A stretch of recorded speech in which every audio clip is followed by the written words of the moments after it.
Sloan Miller Venmo'd me $4,000 with a memo, allowance for the month. I immediately turned around and bought my kid a massive Lego Star Wars Ultimate Collector Series set. With the leftover cash, I took my son to the most exclusive reflexologist spa in downtown Chicago. Just as the technician was hitting a pressure point on my foot that had me yelping in pain, Sloan's FaceTime call came through. My son, clinging to the technician's leg, looked into the camera with wide, innocent eyes and shouted, "Mommy, the lady here says Daddy is so hard." Click. Before the kid could finish saying, "To work on," the call disconnected. A second later, a text notification popped up. "Your credit card has been frozen." I looked at the remaining balance for the spa treatment and sighed. It looked like my career as a trophy husband was hitting a major snag. "Sir, your total comes to $288, the receptionist said, her smile professional yet icy. I pulled out my phone and pulled up the QR code. "Declined. Your account has been restricted." A cold, robotic female voice echoed through the quiet lobby. I tried another card. "Decline." Another one. "Decline." Sloan was being ruthless. The receptionist's smile was officially gone. The other patrons were staring at me like I was a car wreck. "Daddy, are you broke?" My 5-year-old, Ollie, asked in a voice loud enough to reach the back of the building. I cleared my throat, preparing to sacrifice my last shred of dignity, the emergency cash I kept hidden in my shoe. Just as I started to lift my foot, Ollie plugged his nose and yelled, "Are you going to use your stinky foot money? That cash smells worse than your gym socks." The room went dead silent. I felt like my skin was being peeled off and stomped on in public.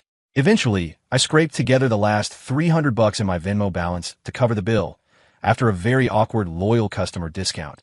I, Leo Miller, a full-time stay-at-home dad supported by my CEO wife, was tasting poverty for the first time. Ollie and I sat on the curb outside the glitzy spa like two strays kicked out of the house. The evening breeze was starting to bite. Ollie was sucking on a lollipop the receptionist had given him out of pity. Between licks, he pointed at the women walking by. "Daddy, that lady's legs aren't as long as the one who was rubbing your feet." I was exhausted. My phone buzzed. It was a text from Sloan. "Don't come home for 3 days. Take some time to think about what you did wrong." What did I do wrong? Marrying a girl boss who knows how to make billions but doesn't know how to live. A spark of defiance flared in my chest. "Fine, I won't come back." I typed back, "Come on, Ollie. Daddy's taking you on an adventure. We're going off the grid." Ollie jumped up ecstatic. "Yay, an adventure. Will there be more ladies with long legs?" I looked at his innocent face and felt a surge of pride. "Plenty, kid. All you can see. Our first stop, Water Tower Place, the high-end mall." "Daddy, are we buying more Legos?" "No, son. We're performing a survival exercise." I led him straight to the gourmet tasting section of a high-end grocery store. Juicy Wagyu sliders were sizzling on a flat-top grill. Ollie charged forward on his short legs, looking up with his handsome little face. "Miss, my daddy said that only the prettiest girl in the world could make a slider smell this good." The brand ambassador beamed, handing him a generous portion. Ollie ate it, face covered in grease. "Miss, can I have another?" My daddy said he's too shy to ask for himself. Half an hour later, the two of us were so stuffed we could barely move. Just as I was about to lead a raid on the dessert samples, an oily voice spoke up. "Well, if it isn't Leo Miller. What's the matter? Did Sloan cut your allowance? You're reduced to begging for samples now." It was Chadwick Sterling, Sloan's #1 persistent suitor, a trust fund kid whose only personality trait was his bank account. He was wearing a loud pink suit, his hair slicked back with enough gel to lubricate a semi-truck. Before I could say a word, Ollie pointed at him and shouted to the surrounding crowd, "Ladies, look, that man's hairpiece is crooked." The entire section erupted in laughter. Chad's face turned the color of a raw steak as he instinctively reached for the top of his head. Sure enough, a patch of dark hair was wobbling precariously on his oily scalp. He scrambled through the crowd and fled amidst the mockery. I gave my son a thumbs up. "Nice work, kid." With our bellies full, we needed a place to stay. A hotel was out of the question. I had a brainwave and ducked into a 24-hour gaming lounge. "Daddy, are we sleeping here?" "Yep." Ollie looked disgusted. "There's no Tempur-Pedic." "Son, a gaming lounge sofa is a man's leather Tempur-Pedic. To raise some travel funds and document our exile, I used the last of my battery to start a live stream. My handle, the Broke Trophy Dad. I pointed the camera at my ridiculously handsome face. To my surprise, a few night owls actually tuned in. The lounge was hazy with the smell of energy drinks, and the sound of mechanical keyboards filled the air. I pushed two worn leather chairs together and draped my jacket over Ollie. Go to sleep, son. This is our fortress. Ollie rolled his eyes, but closed them anyway. I logged into a gaming account I hadn't touched in ages. The scent of freedom was intoxicating. The chat started scrolling. Is this guy for real? Taking a kid to a PC cafe overnight. With those looks, why is he streaming? Go to Hollywood, man. I ignored them and locked into the game. After a while, Ollie couldn't sleep and started wandering around. He stopped next to a pretty girl with pink hair who was playing a match. She was playing like a beast, but her score was 0-5. Ollie put his hands behind his back and sighed like an old man. Miss, you're really bad at this. The girl froze and turned around. Ollie immediately flashed a smile that could melt a glacier. But I'm willing to teach you because you're pretty. I nearly spat out my water. The kid was a natural. Instead of getting mad, the girl giggled, bought him a pile of snacks and a soda, and let him sit with her. An hour later, Ollie was the mascot of the lounge. He was surrounded by girls. One was feeding him chips, another was wiping his mouth, and another was letting him help her play. My live stream blew up. The viewer count surged from double digits to several thousand. Holy crap, is this kid a reincarnated Casanova?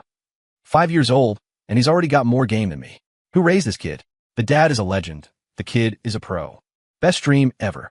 Meanwhile, in a luxury penthouse on the north side, Sloan Miller couldn't sleep. The empty house was making her irritable. She'd thrown 2 pillows across the room and still felt restless. She expected Leo to call and beg for forgiveness. Instead, she checked Instagram and saw he posted a selfie from a gaming lounge with the caption, "The Scent of Freedom." Sloan nearly snapped her phone in half. She felt a strange compulsion to check local live streams to see what he was actually doing. That's when she saw a sight she'd never forget. Her biological son was sitting comfortably in the lap of a girl in a schoolgirl cosplay outfit, happily eating Pringles. Her husband was in the background, yelling at the screen, "Hey, you in the skirt. Save a sip of that Coke for me." The girl pinched Ollie's cheek. "Ollie, where's your mommy?" Ollie sighed, looking tragic. Mommy turned into a fire-breathing dragon and kicked Daddy and me out. She said Daddy's a loser and doesn't deserve to come home. Sloan felt her blood pressure skyrocketing. Her chest heaved as she started typing a furious comment. But in her rage, her finger slipped and she accidentally hit the gift button. A Mega Yacht animation, worth about $500, flooded the entire screen. The chat went wild. I was in the middle of a kill streak when the animation blinded me. I looked at the ID, Sloan Hater number 1. I laughed. Shout out to Sloan Hater number 1 for the Mega Yacht. You're a legend.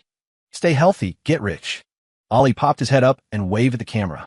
Thanks, Annie Hater. You're so nice. In her penthouse, Sloan watched their beaming faces and slammed her phone onto the rug. Back at the lounge, some guy challenged me to a 1v1 match with a $100 stake. Needing the cash, I accepted. 10 minutes later, using only one hand, I demolished him until he deleted his account. The lounge cheered, and the pink-haired girl was looking at me with hard eyes. I was feeling pretty good until the manager walked over. "Sir, I need to see your ID." He pointed at Ollie. "No minors allowed after 2 a.m. You need to leave." At 3 a.m., Ollie and I were back on the street, shivering. "Daddy, I'm cold," Ollie said, his voice trembling. I wrapped my only jacket around him and looked at the $100 I'd won. I made a call. "Come on, son. Daddy's taking you to a man's paradise." I led him across the street to a 24-hour luxury spa and sauna resort. The prize money bought us 2 overnight passes. The hot water washed away the exhaustion. We soaked in a massive whirlpool tub, sighing in relief. "Daddy, this is way better than the PC cafe." "You bet. This is the life." I splurged on a professional body scrub. The burly technician looked at my smooth back and whistled. "Man, you've got great skin. You must take care of yourself." Before I could be humble, Ollie leaned over the edge of the tub. "It's my mommy's face masks. Daddy steals them every night." The technician's hand froze. The entire men's bathing area erupted in muffled laughter. My dignity was officially dead. The next morning at 7 a.m., Sloan woke up. The bed beside her was cold. She frowned, went to brush her teeth, and found the toothpaste was empty. She tried to make coffee, but the new machine she bought exploded, spraying white grounds all over the kitchen. She tried to boil an egg and nearly burned the pot through. Finally, she sat there eating 2 pieces of charred toast and drinking tap water. She checked her feed. There was a post from Leo at 9 a.m., a 9-photo grid of an exquisite buffet breakfast. In the center was Ollie, his cheeks stuffed with dim sum, smiling like a hamster. Location: Grand Bay International Spa Resort. Sloan crushed her black toast into dust. The doorbell rang. Chad Sterling was there with a massive bouquet of roses and a breakfast bag from a five-star restaurant. Sloan, I figured you wouldn't eat right without me. I brought you a gourmet breakfast. Sloan looked at his greasy face and his crooked hairpiece. She suddenly missed Leo's homemade congee. It didn't look like much, but it always tasted exactly right. Get out, Sloan said and slammed the door. At the spa resort, they were hosting a weekend father-son talent show. The prize was a limited edition Transformer. Ollie's eyes lit up. Daddy, we have to enter. Son, we don't have any talents. Edo. When it was Ollie's turn on stage, the room went quiet. People expected a song or a dance. Instead, Ollie put his hands on his hips, adjusted an imaginary pair of glasses, and lowered his voice into a cold, sharp tone. Leo Miller, that little stash of cash you've got hidden isn't even enough to buy the charms on my handbag. I've given you enough face, haven't I? It was a perfect, chilling impression of Sloan. The room froze for 3 seconds, then exploded into deafening laughter. I wanted to crawl into a hole and die.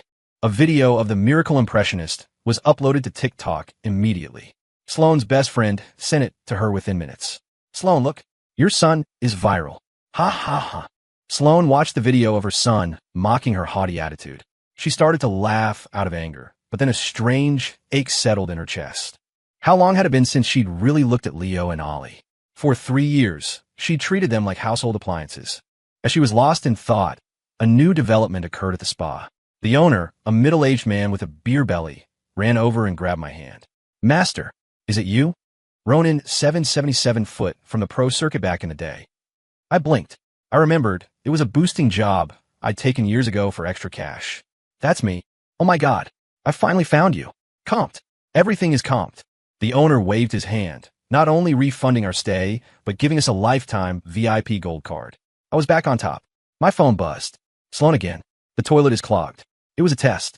I lay back on my massage chair, surrounded by free fruit platters and iced coffee. I took my time replying, call the super. I'm in the sauna.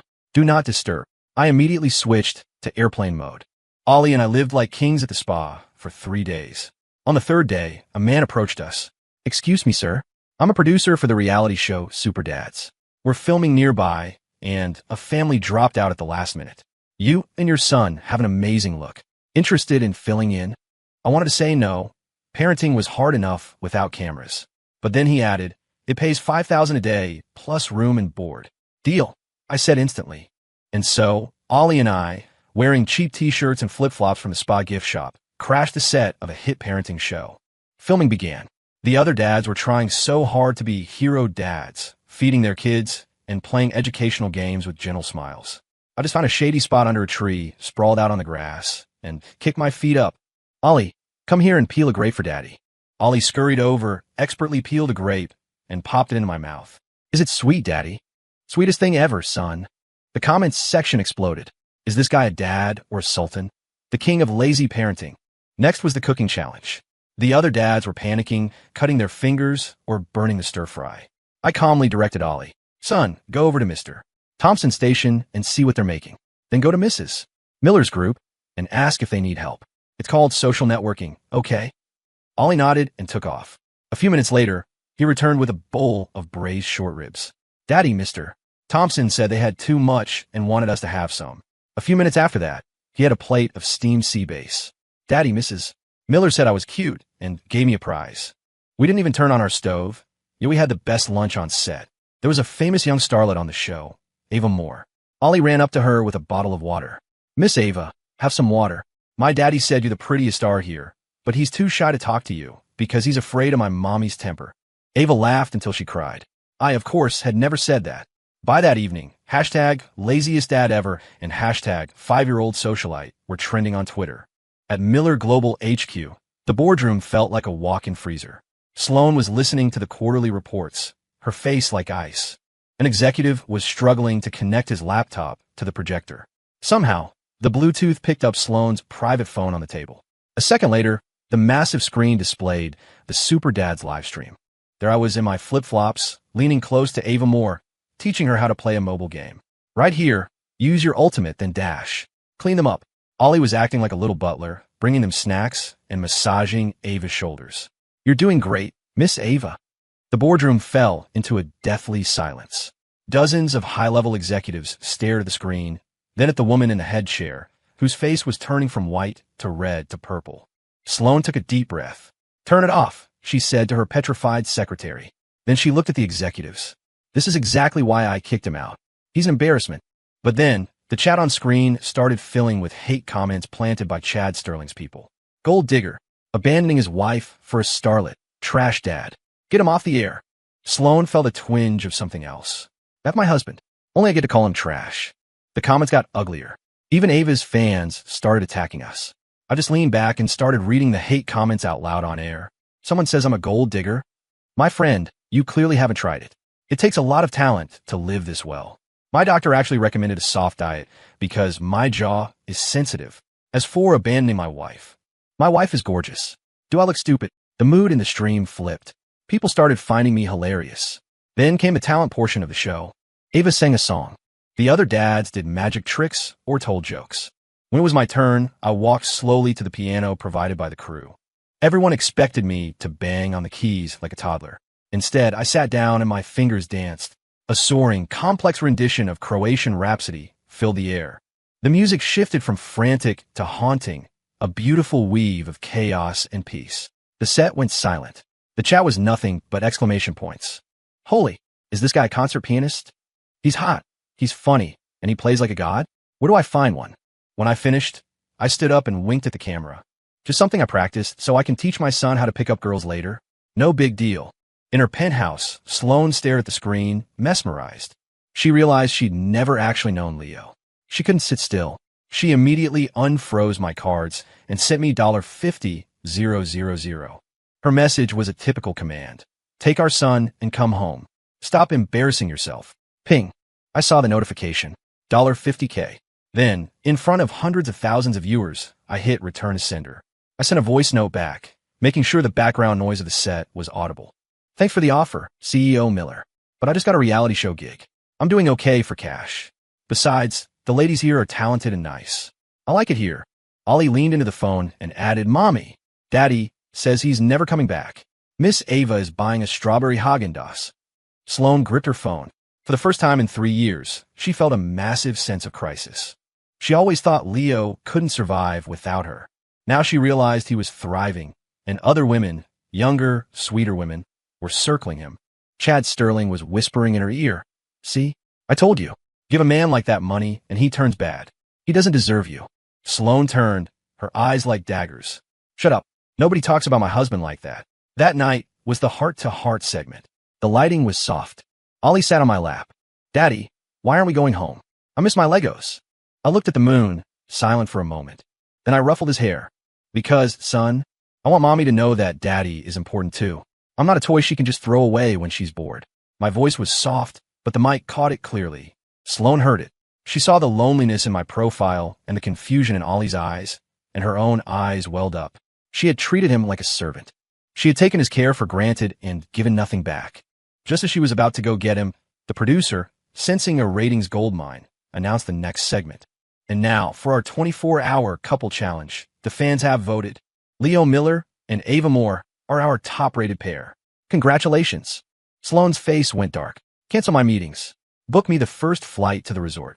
Sloane hung up and went to the back of her closet, pulling out a dusty tube of lipstick. It was a classic man killer red I bought her years ago. She applied it awkwardly in the mirror. She still looked like a fierce CEO, but the red added a touch of humanity. War has begun, she whispered. Chad Sterling, hearing the news, blocked her driveway with his lavender Lamborghini. Sloane, to go to the resort? Let me drive you. I have business there anyway. Sloane wanted to tell him to rot, but then she had a thought. Phoenix, let Leo see that she wasn't exactly lonely either. For hours later, the Lumbo pulled up to the resort. Sloane stepped out in 4-inch stilettos, radiating power. She walked into the garden and saw a sight that made her blood boil. Under a gazebo, I was sitting on a stone bench while Ava Moore knelt before me, carefully putting a Band-Aid on my finger. Oh, Leo, you're so clumsy. How do you cut yourself just slicing fruit? Her voice was pure honey. I laughed it off. It's nothing. They were close. The air around Sloane dropped 20 degrees. The cameraman actually shivered. Ollie saw her first. He didn't run to her. He hid behind Ava. Protect me, pretty lady. The dragon is here. Sloane took a deep breath and walked up to me. She took off her sunglasses. Are you done playing, Mr. Miller? I looked up, faking surprise. Oh, wow. Who's this beautiful lady? Sorry, if you want an autograph, you'll have to wait in line. Sloane almost laughed in fury. Before she could speak, Chad caught up, pointing a finger at me. Leo, Sloane came all this way to get you. Stop being a brat and get in the car. I smiled at him. Hey, look, it's the guy with the crooked hairpiece. Ollie popped out from behind Ava. Mister, is your hair glued on tight today? Don't let the wind take it. Chad turned the color of an eggplant. The producer's eyes lit up. Ratings were going to break records. He ran over. CEO Miller. Mr. Sterling, since you're here, why don't you join us as special guest for the next game? The next game was a mud battle. The teams were set. Me, Sloane, and Ollie. Chad, meanwhile, was accidentally assigned to a team with a group of aggressive farm geese. The game began. We were fighting for flags in a mud pit. I acted clumsy, slipping constantly and accidentally flinging handfuls of mud directly into Chad's mouth. Within minutes, Chad was covered in filth, looking like a terracotta soldier pulled from a swamp. Sloane, however, was perfectly clean because I stayed between her and the mess. She watched Chad's humiliation and then looked at my muddy back shielding her. For the first time, her icy expression thawed, and a small smile touched her lips. In the sunlight, she was 100 times prettier than Ava. My heart skipped a beat. Maybe this runaway plan was working. I'll start the fire, Sloane volunteered later, trying to reclaim some dignity as a wife on camera. She nearly burned her eyebrows off. Smoke billowed everywhere, making her eyes water. Ollie sat nearby, chin in his hand. Mommy, just go sit down. Don't make more work for Daddy. Sloane's face flushed. The chat was ruthless. Ha, is this the boss mom vibe? The CEO can't even start a campfire. Her kid is more capable. I feel for Leo. He has to raise a kid and a giant baby wife. I walked over, subtly blocking the camera's view of her struggle. I took the flint and wood from her and had a fire going in seconds. I used a wet wipe to clean the soot off her face, grumbling, "You're so clumsy. Let me handle this from now on." It was a simple gesture, but Sloane froze. She looked at my profile in the firelight and felt a sudden sense of safety she hadn't felt in years. That night, the show only provided 2 tents. Ollie insisted on sleeping with Ava, but she gently declined. So, the 3 of us were crammed into one small tent. The space was tight. Sloane lay next to me, her body stiff. My arm brushed hers, and she tensed up. I leaned in and whispered, "Careful, Sio. You're touching my wound. The fruit-cutting one." She panicked, moving away. "I'm sorry." The wound had actually healed hours ago. As Ollie fell asleep, the tent was quiet. Sloane whispered, "That $4,000. What did you actually spend it on?" I pulled out my phone and showed her an Amazon order. A high-end, 5-figure medical-grade neck massager. Delivery address. Our home. I knew her neck had been hurting from work, but I just shrugged. What else? I took our son to the spa. The ladies there are great. Sloane went silent. Just as the mood got tender, a blood-curdling scream erupted from outside. It was Chad. Then came the triumphant honk honk honk of the geese. Apparently, his battle with the village bullies had ended in a total defeat. The next day, Chad showed up with 2 black eyes, limping. He wasn't giving up. He turned his attention to Ollie. He pulled a black Amex card from his wallet and flashed a smug smile. "Ollie, call me Daddy just once, and you can buy whatever you want with this card." Ollie blinked, took the card, and asked sweetly, "What's the pin, mister? I want to buy 1,000 Legos and a whole theme park." Chad smirked at Sloane, thinking he'd won. I walked over and patted Ollie's head. "Son, if Mr.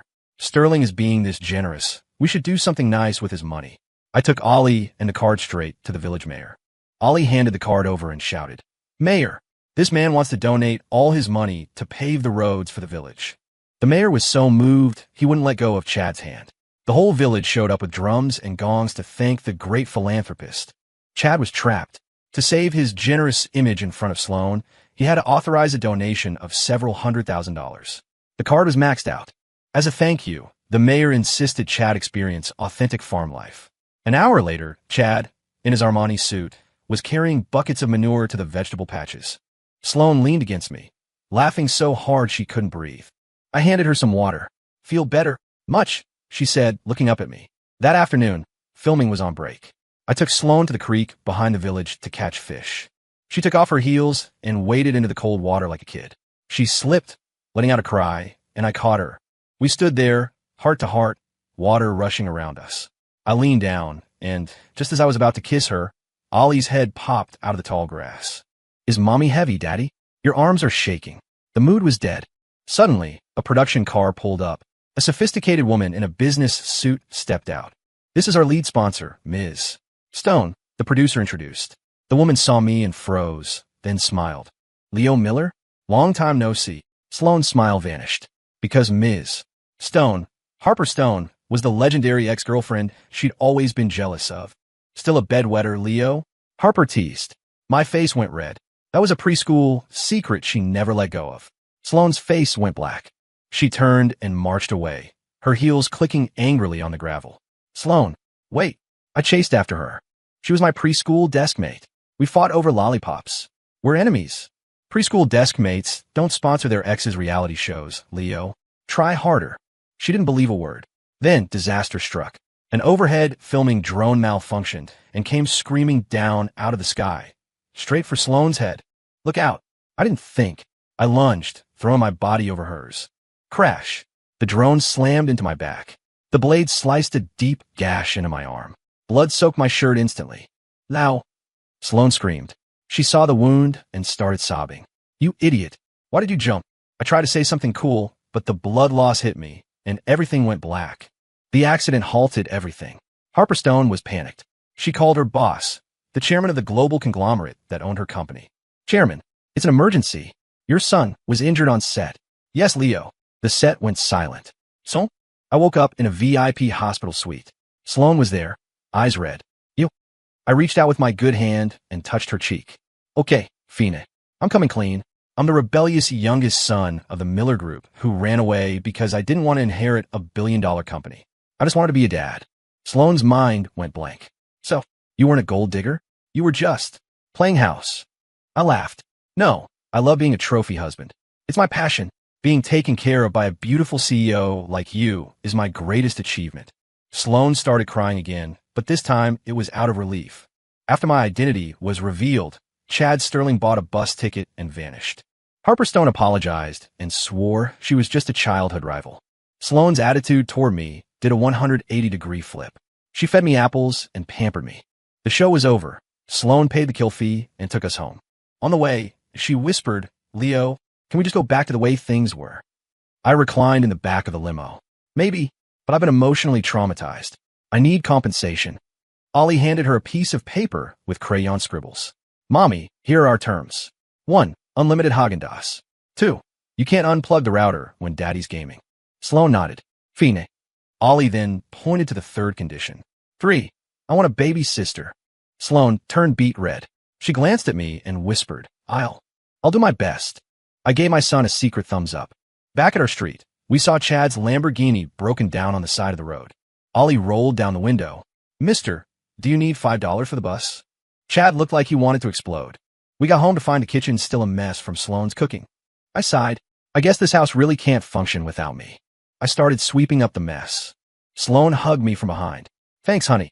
That night, after Ollie fell asleep, I tried to go to bed, but the door was locked. When it opened, Sloane was standing there in a silk slip I'd bought her, but she'd never worn. She was blushing. Condition number 3. Let's get to work. A few days later, things were back to normal. Well, mostly. Sloane was still Sloane. "Tell me the truth," she said, sitting on the sofa with her arms crossed. "Did you get any extras at that spa?" I immediately grabbed a keyboard from the closet and knelt on it. "I swear, honey, it was a family-friendly place. I just got my feet rubbed." Ollie, eating ice cream on the rug, piped up. "I can vouch for him, Mommy. Daddy only looked at the lady's legs 3 times. He never touched." I closed my eyes. "Kid, you're killing me." The doorbell rang. It was my high society parents. They were there for their grandson. "Leo, enough is enough. Ollie needs to come with us for proper air training," my dad said.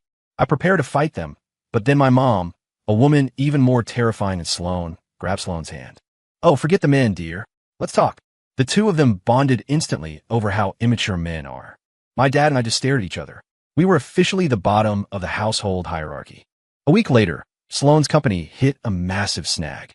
Hackers had crippled their servers. Sloane hadn't slept in days. That night, after she passed out from exhaustion, I crept into the study. My fingers flew across the keys. An hour later, I bypassed the firewall, traced the hackers, and emptied their crypto wallets into a Red Cross donation fund. I wiped my tracks and went to bed. The next morning, the miracle fix was the talk of the tech world. Sloane hugged me. "I don't know what I'd do without you. Can I have a bigger allowance then?" I asked. Ollie started preschool. On the first day, I got a call from the teacher. Apparently, Ollie had told his teacher, "You're the prettiest lady I've ever seen besides my mommy. I'm going to marry you." I went to the office to apologize.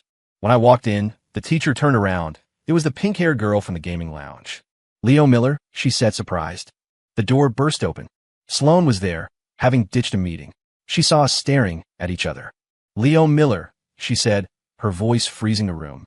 Just as I prepared to kneel, the teacher, Chloe, pulled out a drawing. "CEO Miller, don't worry. Look at Ollie's family portrait." It was a drawing of a giant queen, Sloan, a little kid, Ollie, and a tiny, smiling mammy. "Ollie says his daddy is scared of you because he loves you the most." Sloan's face softened. Then, she suddenly turned pale and gagged. We went to the doctor. "Pregnant." Ollie patted Sloan's belly. "Listen up. If it's a brother, I'm putting him in the trash. If it's a sister, she can have half my ice cream." I sighed. My status in this house was about to drop again. As the sun set, Sloan leaned her head on my shoulder while we walked through the park. Ollie was still looking at every pretty girl who walked by. I reached out and covered his eyes. "Stop it. None of them are as beautiful as your mother." Story complete.